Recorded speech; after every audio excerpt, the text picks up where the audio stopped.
तुम्हारी मांग भरता कौन है? पति। पहली बार मांग किसने भरी? पति ने। क्यों भरी? वो वहां पर बैठे हुए पंडित जी जो तुम्हारी शादी करा रहे थे, ब्याह करा रहे थे, उनसे पूछना था कि ये मांग में सिंदूर पति भर रहा है, इसका मतलब क्या होता है? इसका क्या मतलब है मांग भरने का?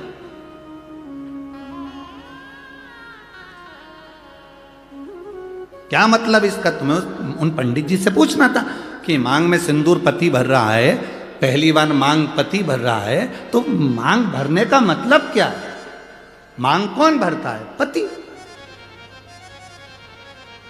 एक स्त्री, एक नारी चाहे कितनी भी नौकरी कर ले, दुनिया भर में कितना भी व्यापार कर ले, कितना भी काम कर ले, कितनी भी कमाई कर कर जाए, पर उसकी मांग की पूर्ति तो उसका पति ही करता है। वो पहले दिन से आखिरी तक करता है। मांग भरना मतलब मांग की पूर्ति करना। तुझे दूसरे के आगे हाथ फैलाने की जरूरत नहीं है, तुझे दूसरी जगह पर जाने की जरूरत नहीं है। मैंने तेरी मांग भरी है। मांग जब पहली बार मैंने भरी है तो आखिरी तक तू जिंदा है, तब तक मैं तेरी मांग की पूर्ति करता रहूंगा, तेरी मांग भरते रहूंगा। तो चिंता मत करना। थोड़ी दुख, थोड़ी तकलीफ, थोड़ा कष्ट जिंदगी में आ सकता है, थोड़ी गरीबी जीवन में आ सकती है, थोड़ा सुख जीवन में आ सकता है, थोड़ा कष्ट जीवन में आ सकता है। कष्ट आए तो यह मत सोचना कि मांग कोई और भर देगा। ना, मांग मैंने भरी है, मैं तेरा पति हूँ। जिंदगी में कैसा भी दुख आएगा, मांग मैं ही भरूंगा, तुझे साथ लेकर चलूंगा और फिर अपन पार उतर जाएंगे। अपने को टेंशन नहीं लेना। मांग भरने वाला पति है, मांग पूरी करने वाला पति है। आप कितना भी व्यर्थ विचार करते में पड़ जाओ।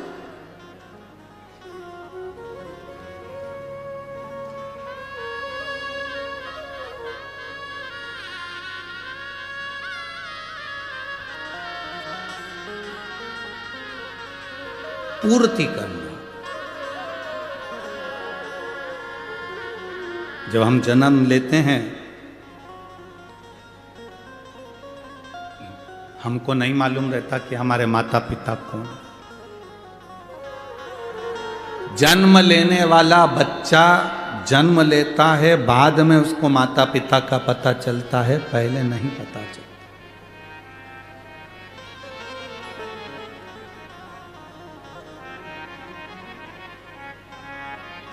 जन्म के समय पर तुम्हारे घर में गुलाब जामुन रखी है, पर जन्म लिया बच्चा गुलाब जामुन नहीं खाता। नासिक के बच्चे खाते हो तो बात दूसरी, वो बात दूसरी। जन्म लिया बच्चा, तुम्हारे घर में बेसन कितना रखा है, गुलाब जामुन कितनी रखी है, मैदा कितना रखा है, रवा कितना रखा है, शक्कर कितनी रखी, गुड़ कितना रखा, घी कितना रखा। जन्म लिया बच्चा कुछ नहीं खाता, केवल जन्म लिया बच्चे के लिए जन्म के बाद सबसे जरूरी अगर कुछ होता है तो वो माँ का दूध होता है, माता का दूध। तुम्हारे यहां जन्म लिए बच्चे लड्डू पेड़ा खाएं तो बात दूसरी। जन्म लिए बच्चे के लिए जन्म के बाद बच्चा जब जन्म ले लेता है, घर में ढेर सारा सामान पड़ा होता है, पर बच्चे के लिए वो कीमती से कीमती सामान भी ठोकर है, उसके लिए कुछ मतलब नहीं। उसके लिए माँ का दूध कीमती है। जैसे जन्म लिए बच्चे के लिए दुनिया की सारी सामग्री रखी है, पर केवल माता का दूध उसके लिए आहार है, उसी तरह मरने वाले व्यक्ति के प्राण छूट रहे हों और उसके रिश्तेदार उसको आके हीरे की अंगूठी पहनाए, जीजा जी तुम चिंता मत करो, लो हीरे की अंगूठी पहनो। जीजा जी वेंटिलेटर पर पड़ा हुआ ऑक्सीजन खींच रहा, और ये उसको गुलाब जामुन, रसगुल्ला, इमरती, भजिया, पकोड़ा खिलाएं तो वो खाएगा। जन्म लिए बच्चे को माँ का दूध जरूरी है, और मरने वाले व्यक्ति के लिए शिव का नाम जरूरी है। उसको तुम्हारे धन दौलत, गुलाब जामुन, पेड़ा, जलेबी, इमरती से कोई मतलब। हमारा तो निवेदन है, आप किसी बीमार व्यक्ति को देखने के लिए हॉस्पिटल में जाएं, कुछ लेकर जाएं ना जाएं, पर हॉस्पिटल में पहुंचकर उस व्यक्ति से जब मिलें तो 2 बार या 5 बार भले मन में बोल लो, पर श्री शिवाय नमस्तुभ्यम बाबा, इसको जल्दी ठीक कर देना। श्री शिवाय नमस्तुभ्यम बाबा, इसको स्वस्थ कर देना। श्री शिवाय नमस्तुभ्यम बाबा, इसको बड़ी बीमारी हो गई, आप हल कर देना। अपना करा हुआ थोड़ा सा भजन उस जीव को दीजिए। हम किसी सच्चे गुरु के सामने क्यों जाते हैं? हम किसी संत के सामने क्यों जाते हैं? हम किसी भक्त के सामने क्यों जाते हैं? क्योंकि उसकी दृष्टि हम पर पड़ जाए। केवल मात्र दृष्टि पड़ गई तो हमारा कल्याण हो जाए। अरे बाबा तेरे चरणों के होना हमें दास है, तेरी चरण रज से बुझानी हमें प्यास है। हम क्यों जाते हैं? उसके दर्शन हो जाए, नेत्र मिल जाए, उसकी कृपा हो जाए। मात्र दृष्टि पड़ी, सुख हो गया। मात्र दृष्टि।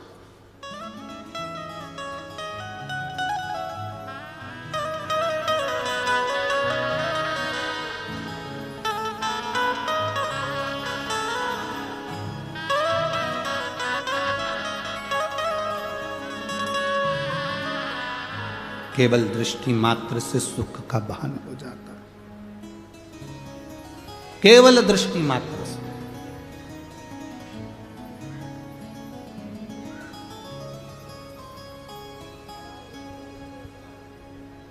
झूठे नाते झूठे हैं रिश्ते, संग यहाँ से बाबा कोई न जाए।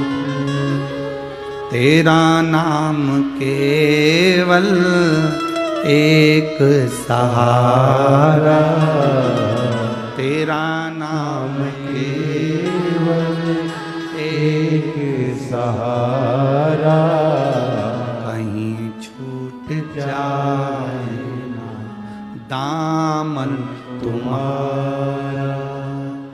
भोले बाबा मुझे देना सहारा, कहीं छूट जाए ना दामन तुम्हारा।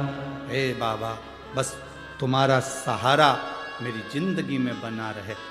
जन्म के समय पर ढेरों सामान घर में होगा, पर माता का दूध जरूरी है। मरते समय लाखों की प्रॉपर्टी तुम्हारी होगी, घर में गाड़ी बंगला होगा, पर मरते समय भगवान का नाम जरूरी है। बस यही हमारी जिंदगी, बस ये। जन्म के समय पर माता का दूध जरूरी है और मरने पर भगवान का नाम जरूरी। करोड़ों की कीमत वाला ये शरीर परमात्मा ने दिया है आपको और हमको। सुंदरता पर मत जाना किसी की। सारे राक्षस भगवान नारायण मोहिनी स्वरूप धारण कर कर आ गए थे, उनकी सुंदरता के पीछे आसक्त हो गए। सावधान इंडिया, सुंदरता के पीछे मत जाना।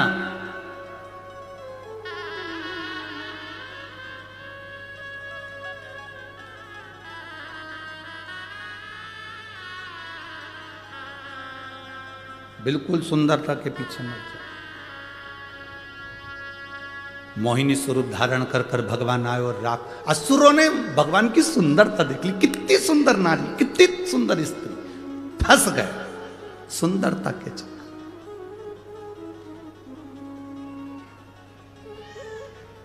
सुंदरता के चक्कर में फंस गए।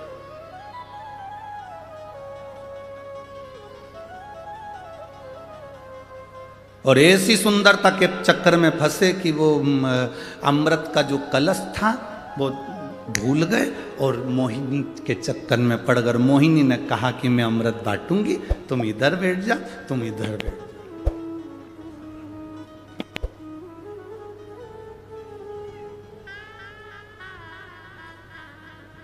वैसे तो तुम सब समझदार हो,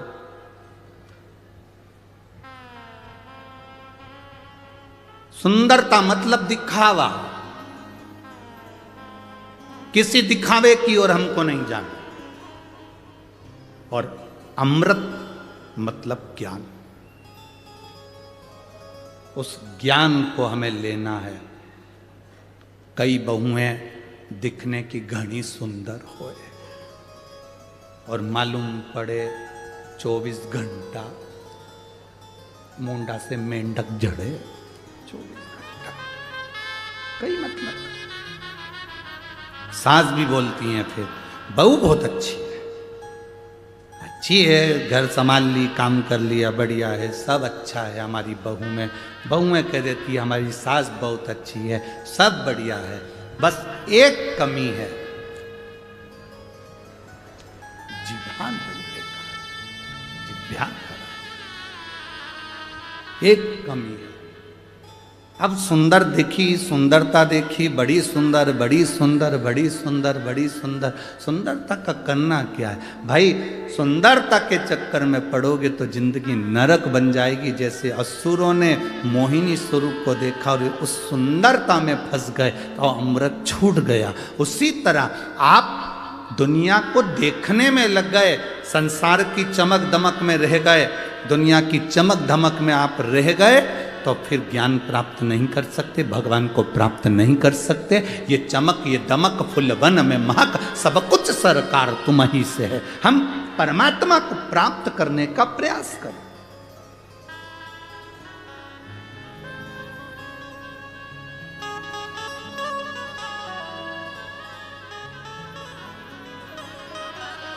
हम उस ईश्वर को प्राप्त करने का प्रयास करें। तारकासुर असुर था, राक्षस था। तारकासुर का अंत षडानंद कार्तिकेय के द्वारा होना था। असुर है, राक्षस है, वर मांगा था उसने, अगर मरूंगा पहले तो मुझे अमर कर दो। तो ब्रह्मा जी ने कहा अमर तो नहीं हो सकते, तो फिर वर दीजिए। क्या वर? मरूं तो शंकर भगवान के पुत्र के द्वारा मरूं। अच्छा, एक एक राक्षस को देख लो तुम, इनकी डिमांड बड़ी सुंदर थी। जितने जितने राक्षस थे इनकी डिमांड बड़ी सुंदर थी। अपन यहीं से उठाओ ना, पंचवटी से। रावण की बहन आई थी, आते से राम जी से कह रही थी तुम सम पुरुष नमो सम नारी। तुम्हारे जैसा पुरुष नहीं हो सकता, मेरे जैसी नारी नहीं हो सकती। लक्ष्मण जी मुंडी घुमा के देखे, ऐसी कौन सी हीरोइन आई है, ऐसी कौन है? तुम सम पुरुष नमो सम नारी। लक्ष्मण जी ने देखा,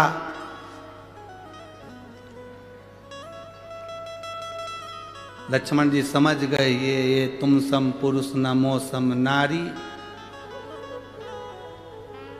और रावण के पूरे कुल पे चला देगी आरी। ये कोई साधारण नारी? अभी रुक जा। आते से कहा उसने, एक एक असुर को देखो, एक एक राक्षस को, उसने डिमांड कितनी सुंदर करी। डिमांड देखिए, उसने सूपनखा ने आते से कहा तुम सम पुरुष नमो सम नारी। तुम्हारे जैसा पुरुष नहीं होगा, मेरे जैसी नारी नहीं होगी। क्या चाहती हो? बस मैं तुम्हें अपना बनाना चाहती हूँ। दुनिया की पहली राक्षसी थी जो परमात्मा से सीधे जाकर कहती है तुम मेरे हो जाओ और मैं तुम्हारी हो जाऊं। दुनिया की पहली राक्षसी थी जो भगवान के सामने जाकर कहती है कि तुम मेरे हो जाओ और मैं तुम्हारी हो जाऊं। मैं तुम्हारी पत्नी बनना चाहती हूं, तुम मेरे पति बन जाओ। भगवान से कह रही है, किसी दूसरे से नहीं कह रही है। आज की होती तो ना जाने किससे किया थी, जो जरा सा गाड़ी में पेट्रोल डलवा दे, जिनके पास खुद की गाड़ी नहीं है, सुधरने के लिए आई है, सुधरने के लिए गाड़ी आई और मालूम पड़े बस 50 रुपए का पेट्रोल डलवा लिया, बुड़ बुड़ करके 25 रुपए की चाउमीन खिला दी। इसको इतना पसंद आ गया, गाड़ी सुधारने वाला। हम किसी को कहेंगे नहीं, बस तुम समझ जाओ, इशारा काफी है। और फिर हमारे सनातन धर्म की बेटी लुभान्वित हो गई और दूसरे धर्म में चली गई, फिर चली गई। जरा सा दिखा फैशन, जरा सा दिखा सुन गई।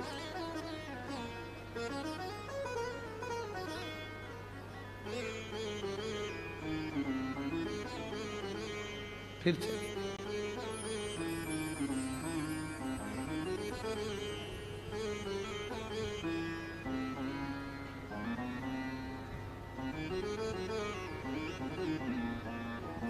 महाराज, आज इस व्यासपीठ से एक बात जरूर महाराष्ट्र के लिए कहना चाहूंगा, महाराष्ट्र की धरा के लिए कहना चाहूंगा कि इस धरा पर कुछ समय बाला साहब ठाकरे को और रहना था तो ये महाराष्ट्र प्रथम आनंद में पहुंच जाए। यहां आज अगर संत साधु सन्यासी तपस्वी साधक इस महाराष्ट्र की पवित्र भूमि पर सबसे ज्यादा संत हैं, इस महाराष्ट्र की भूमि पर सबसे ज्यादा संत जन्मे हैं, इस महाराष्ट्र की भूमि पर सबसे ज्यादा संत साधु सन्यासी तपस्वी साधक उपासकों ने तप किया है, इस महाराष्ट्र की भूमि पर सबसे ज्यादा संत साधु सन्यासियों ने भगवत भजन किया है, इस महाराष्ट्र की भूमि पर सबसे ज्यादा संत साधु सन्यासी तपस्वी साधक उपासकों ने अपनी उपासना करी है, इस महाराष्ट्र की भूमि पर सबसे ज्यादा संतों ने अपना कीर्तन, अपना भगवत भजन, अपना स्मरण इस महाराष्ट्र की धरा पर, इस पवित्र भूमि पर किया है। सबसे ज्यादा इस महाराष्ट्र की पवित्र भूमि पर संतों ने जो जो गुणगान किया, इस गुणगान को और बढ़ा देते हैं अगर वो अब होते तो और बढ़ा देते। संत साधु सन्यासी तपस्वी साधक का एक आनंद है, रस तत्व की प्राप्ति, जीवन का एक सुख, भगवत भजन का एक सुख हमारे जीवन का एक आनंद दे जाए। क्यों भटक रहे हैं? हम सुंदरता की ओर आकर्षित ना हो, हम किसी की बॉडी शॉडी को देखकर आकर्षित ना हो। भगवान से प्रार्थना करना, भगवान मेरा विवाह मेरी बेटियों से निवेदन है, तुम भगवान से प्रार्थना करना मेरा विवाह जहां हो मेरे माता पिता की मर्जी से हो और संस्कार घर में मेरा विवाह हो, संस्कार सनातन धर्म में मेरा विवाह हो। मैं जिस धर्म की हूं, मैं शंकर को जल चढ़ाती हूं, शिव को एक लोटा पानी चढ़ाती हूं, मेरा पति भी ऐसा मिलना चाहिए जो शंकर के मंदिर तक मुझे लेकर जाए, मुझे छोड़ कर आए, दर्शन करा कर लाए, गोमती गोदावरी का स्नान कराते लाए, मेरा पति भी मुझे ऐसा तो श्रेष्ठता। धर्म की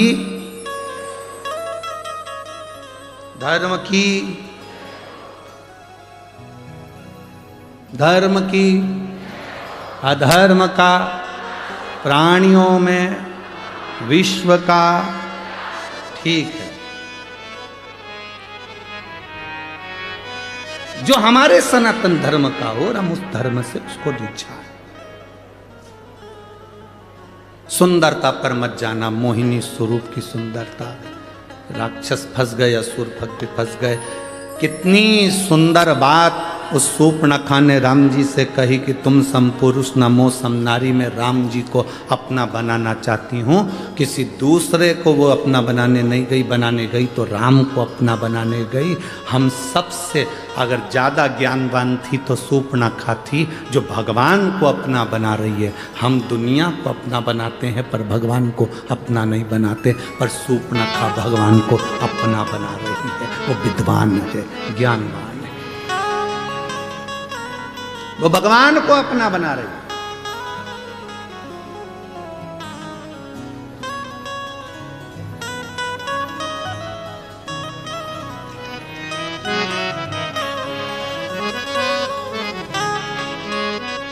उसके बराबर कौन जाने। महाराज, ये भाव अपने भीतर हो, अपने भी।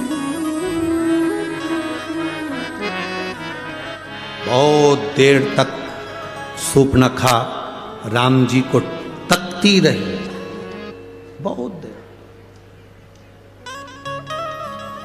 बहुत देर तक। वो कहे ना, जरा देर ठहरो राम हो, जरा देर ठहरो राम, तमन्ना नहीं है अभी हमने जी भर के देखा नहीं है। सूर्पणखा राम जी को देख रही, राम जी सूर्पणखा की ओर निगाह कर कर देखे, राक्षसी है, एक असुरी है, राक्षस प्रवृत्ति है और मुझे अपना बनाना चाहती है। जब एक राक्षस परमात्मा को अपना बनाने की बात करता है, एक एक राक्षसों की डिमांड देखिए। तारकासुर मांग रहे हैं कि शंकर के पुत्र द्वारा मेरे प्राण छूटे। क्या चाहते हैं? शिव जी शादी करें, उनके बच्चे हों। ये तारकासुर जैसा असुर चाहता है। क्या मांगा कंस ने? देवकी का अष्टम पुत्र मृत्यु का कारण बना। देवकी का अष्टम पुत्र। क्या मांगा रावण ने? भगवान स्वयं संसार में सांसारिक मनुष्य बनकर आए, प्राण छूटे। जितने राक्षस हुए, हिरण्यकशिपु ने क्या मांगा? ना नीचे मरू, ना ऊपर मरू, ना अंदर मरू, ना बाहर मरू, ना अस्त्र से, ना शस्त्र से, ना दिन में, ना रात में, ना नर से, ना पशु से, ना 12 महीने में मरूं। जगत के कल्याण के लिए 12 महीने से अधिक कर दिया, अधिक मास ला दिया।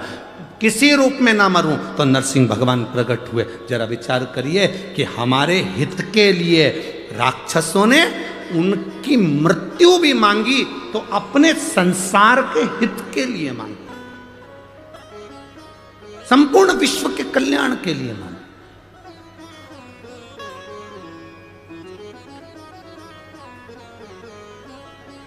और हम क्या मांगते हैं? हम भगवान कृपा करना, घर देना, बंगला देना, जमीन देना, जायदाद देना। भगवान मेरी बेटी को पास कर देना, मेरे बेटे को ये कर देना, मेरी बहू को छोरा छोरी दे देना, ऐसा कर देना। हमने आज तक भगवान के मंदिर में जाकर ये नहीं कहा, भोले बाबा चलो। हमने आज तक बाबा के मंदिर में जाकर ये नहीं कहा, बाबा बहुत दिन से बैठे हो, त्र्यंबकेश्वर बाबा तुम यहाँ बहुत दिन से बैठे हो, कपालेश्वर बाबा बहुत दिन से बैठे हो, तुम्हारा मन नहीं करता घूमने जाने का? चलो अब की बार मैं लेकर चलता हूँ तुमको सीहोर, थोड़े दिन वहीं रहेंगे, आनंद करेंगे, फिर आ जाए। चलो हम जितनी जगह दर्शन करने के लिए जाते हैं बाबा के, हम उतनी जगह बाबा को निमंत्रण देकर आते हैं। बाबा बहुत दिन हो गए, त्र्यंबक बाबा कब आ रहे हो? जल्दी आ जाओ। माँ पार्वती जी को साथ लेकर आना, गणेश जी को, रिद्धि सिद्धि को लेकर आना, पूरे खानदान समेत आना, अकेले मत आना। आप आओगे तो आनंद होगा, थोड़ा मालपुआ, रबड़ी, पूड़ी सब बनेगा, सब खाएंगे। और जब तक बाबा नहीं आता तो कौन सी पूड़ी मालपुआ बनता है? वो आता है तो बनता है, वो कृपा करता है तो घर में पकवान बनता है, वो कृपा करता है तो आतिशबाजी होती है, वो कृपा करता है तो जमीन जायदाद ली जाती है, वो कृपा करता है तो घर में बहू बेटे आते हैं, वो कृपा करता है तो बेटी दामाद आते हैं, वो कृपा करता है तो पोता पोती नाती पंती होते हैं, वो करुणा करता, वो आता है तो खुशी आती है।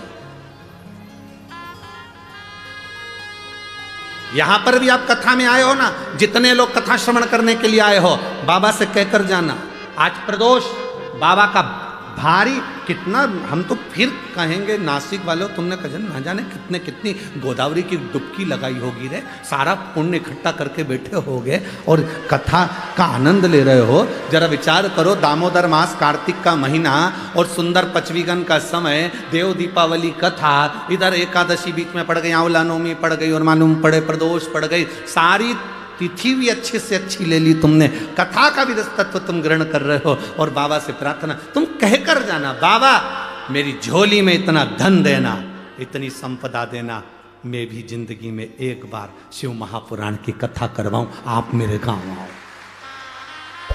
आप मेरे नगर आओ, आप मेरे गांव आओ, आप मेरे खेड़े में आओ। बाबा आना पड़ेगा कुबेरेश्वर महादेव, आना पड़ेगा कुबेर भंडारी, तेरे को आना पड़ेगा, तू मुझे खजाना लुटाने के लिए वहां पहुंचेगा।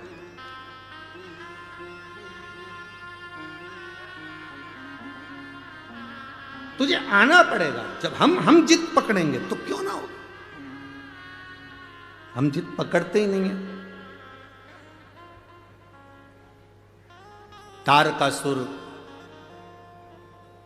देखा, शिव जी के लिए वर मांग लिया कि मेरे प्राण, मेरे जब प्राण छूटे मेरे, अगर भगवान शंकर के पुत्र के द्वारा छूटे। महिषासुर की बहन ने कौन सा वर मांगा था? आप लोगों ने कथा सुनी थी ना। महिषासुर की बहन महिषी ने वर मांगा था कि शंकर और विष्णु के संतान के द्वारा मेरे प्राण छूटे। कौन हो गए थे? जम के बोलो, अय्यप्पा स्वामी। अब किसने वर मांग लिया? तारकासुर ने। मेरे प्राण छूटे भगवान शंकर के पुत्र द्वारा। जब विष्णु और शिव के पुत्र द्वारा उसके प्राण छूटे तो अय्यप्पा स्वामी प्रकट हुए और महिषासुर की बहन महिषी के प्राण हरे। अब तारकासुर के लिए शंकर भगवान के पुत्र के द्वारा मरूं। तारकासुर ने उपद्रव मचा दिया, हाहाकार सब दूर मच गया। जब हाहाकार मचा तब करे तो करे क्या? देवता एकत्रित हुए। शिव जी तो समाधि में लीन थे। क्यों? क्योंकि सती मैया जलकर भस्म हो चुकी थी, तो बहुत ज्यादा मन ठीक नहीं था। साथ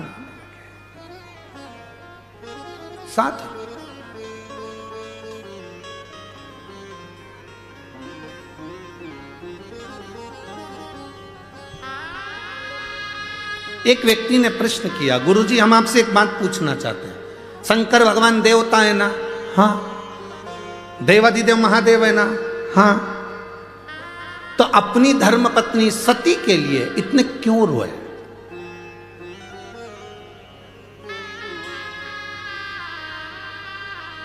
हमने कहा मृत्यु लोक में रहता है मेरा देवादिदेव महादेव। पत्नी का आदर करना, सम्मान करना सारे देवताओं में अगर किसी से सीखना है तो देवादिदेव महादेव से सीखो, जो पत्नी का आदर करना सिखाते हैं। पत्नी का आदर करना अगर कोई सिखाते हैं तो देवादिदेव महादेव सिखाते हैं। त्र्यंबकेश्वर दर्शन करने गए हो? कौन कौन गया? जरा हाथ उठाओ।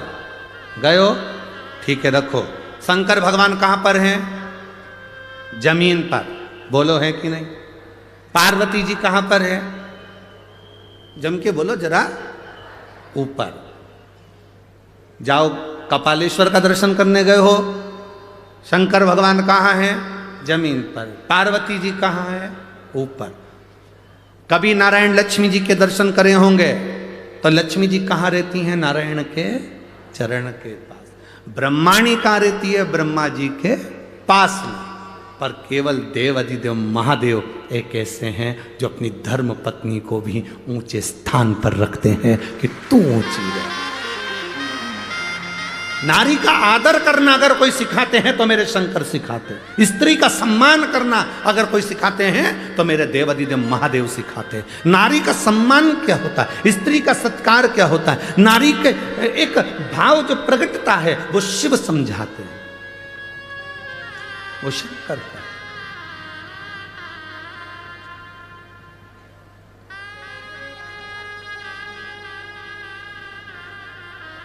हम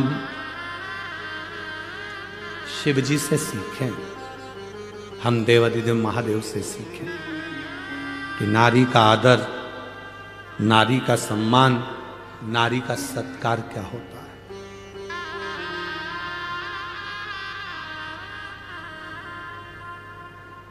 पत्नी मर गई, धर्म पत्नी चली गई, माता सती चली गई, शिव जी समाधि में लीन हो गए, तब साधना में लीन। आज के जमाने में पत्नी मर जाए तो पति दिमाग लगाना चालू कर देता, दूसरी किससे करूं।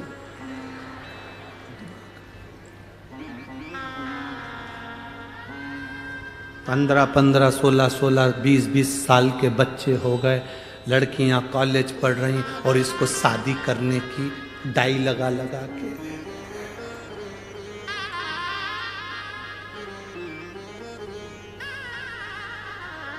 सब काला कर कुरा के और शादी की तैयारी कर रहा है। कितनी भी डेंटिंग पेंटिंग कर लो, उससे कोई फर्क पड़ रहा है। वो विचार कर रहा है कि मेरे को शादी करना। बेटी कॉलेज पढ़ रही है, बेटा कॉलेज पढ़ रहा है, उसको शादी। पत्नी चली गई, भगवान शंकर विवाह करने के लिए आतुर नहीं, भगवान शंकर तप साधना में डूब गए। यह हमारा शास्त्र कहता है। धर्म पत्नी के लिए शिव कितना आदर रखते होंगे सती के लिए कि नेत्र बंद करके बैठ गए। हजारों वर्ष निकल गए, शिव की समाधि नहीं टूटी। हजारों वर्ष उठना ही नहीं चाहते, क्या करेंगे? और ये रोज पत्नी चले जाए तो मोबाइल पर ब्याहशादी.com निकाले। हाँ, ये ठीक है, 68 साल की तो मैं भी तो 76 का। ठीक,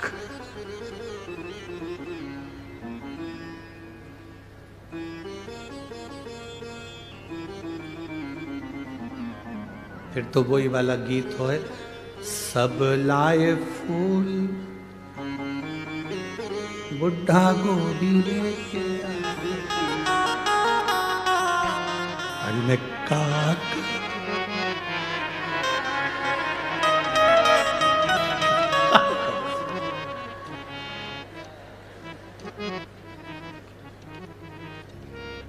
कहा।